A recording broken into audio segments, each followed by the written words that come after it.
Okay, now we don't say hudan. Okay, now we say hudal. Hold it there, hold it. Hudal. One of the mistakes a lot of people do is they rush off of it. Give it its right. Its right is for you to stand on it, then step off of it. That's how they used to tell us. Stand, hudal.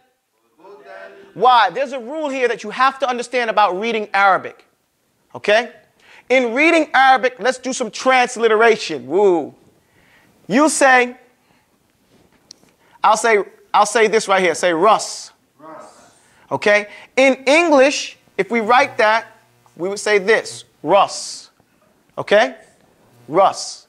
The sound is always emanating, the vowel, this is called a vowel, right? The vowels are A, E, I, O, U. Right? Sometimes Y and W too. These are sometimesies. Okay? Alternates, as we say. So, in this word, Russ, the vowel sound, it always animates and originates from the letter on in Arabic now. But I'm trying to show you how we can see that. It always is attached to the previous letter. It has nothing to do with this letter. Okay? This letter can be sukoon, or it can have its own vowel. Hence, we should write it like this. Ra, sa, rasa. They're not together. If this is a vowel like a hamza, okay, then we would have to write it ras, a. You understand? It has its own original sound. That's what we have to understand about Arabic in reading it. The vowel sound that's connecting is connected to the previous letter. Has nothing to do with this one. So, a combination sound like Rus. That means the sound, and every sound is given a beat, right? What's the sound of a beat? What's the timing of a beat? Miqdar beat is opening your finger or? No, you got to know that so that you know what the rhythm. Alhamdulillah. You see, you're going on a certain beat. Alhamdulillah. You see, lillah, you open up. Alhamdulillah, you count it off. Rabbil alameen. You understand? Everything has a certain beat to it. So, when I say you step on that letter, then you step off that letter. What I have said is, here we have hudal. Everybody say hudal.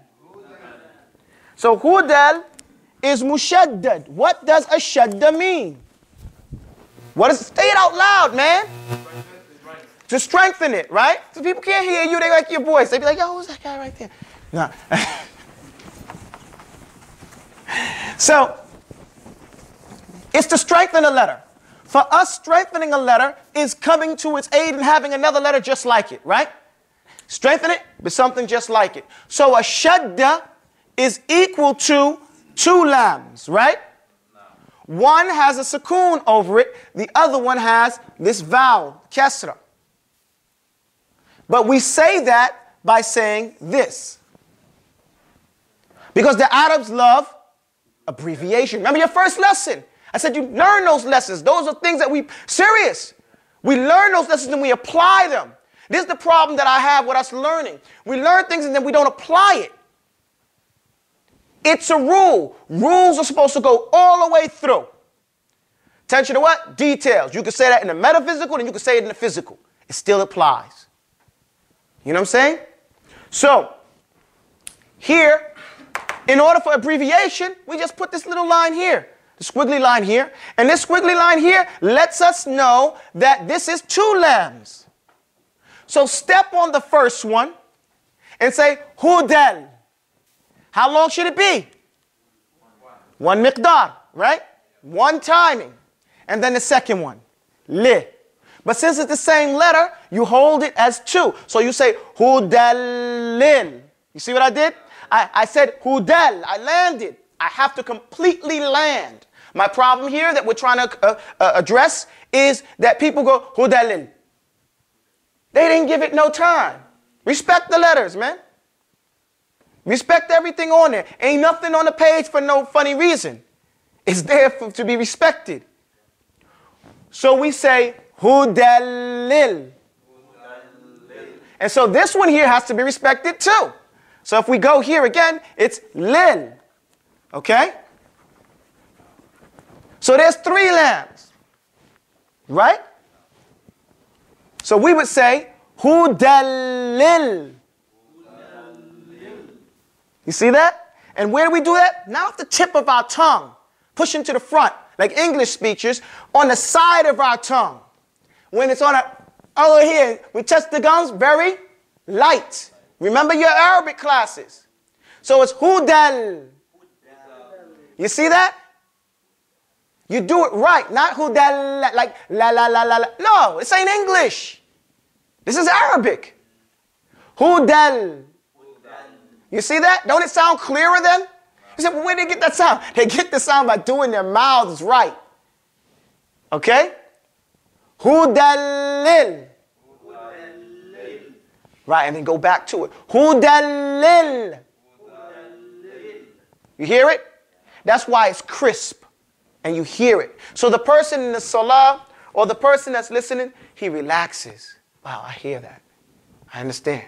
And they can focus on the meanings of what you're saying. Because that's the objective to reciting. Right? Khushu'.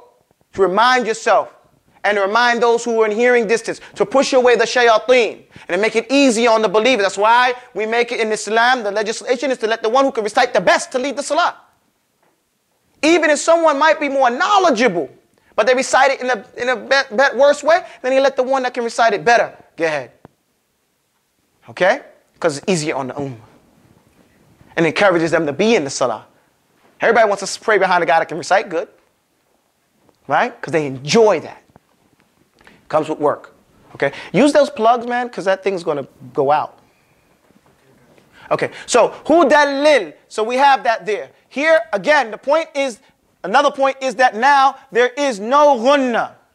And the noon sound that comes right here, because hudan is just exampled, is just like this, right? Hudan. Right? That's what this is sound is actually meant. Hudan. This is totally X'd out and we go to the lamb. Hudan. Lil. Right? So, our examples is milladunna. Nah, that ain't no good. Milladunna. There you go. Hudan lil muttaqeen. Muttaqeen. With this expression, this double ta here, say nighttime. Same thing. You say nighttime. Muttaqeen. Same expression. We act like we don't know this stuff. Ta'ammul. Allah tells us, think about it. Don't you afala tudabbiru al-Quran? Don't you think about the Quran? We use these expressions. Nighttime, it's a 2T, right? We put pressure on night and we hardly even hear it. Night, and we press it. Time. Nighttime. Right? Muttaqeen. What's different? It's the exact same style of expression. Right? The ta. And do that with every letter in the alphabet. Do that with every sound. And think about the ones that you make. And you'll find, for the most part, we got this. You know, we got this. All right. Can I erase? Can I clean up? Okay. The next one is lam and ra. We're going ra, right? Just 2 letters today and we're done, right? Lam and ra. وَالثَّانِي إِدْغَامِ بِغَيْرِ غُنَّ فِي اللَّامِ وَرَا ثُمَّ كَرِّرَنَّ. That's an easy lesson. 2 lines. 2 letters. So let's go on. The second letter is what? What's the second letter? Ra. Come on, guys. You should knock me down. Ra. What's the next? Right? Ra. Ra. So we say min.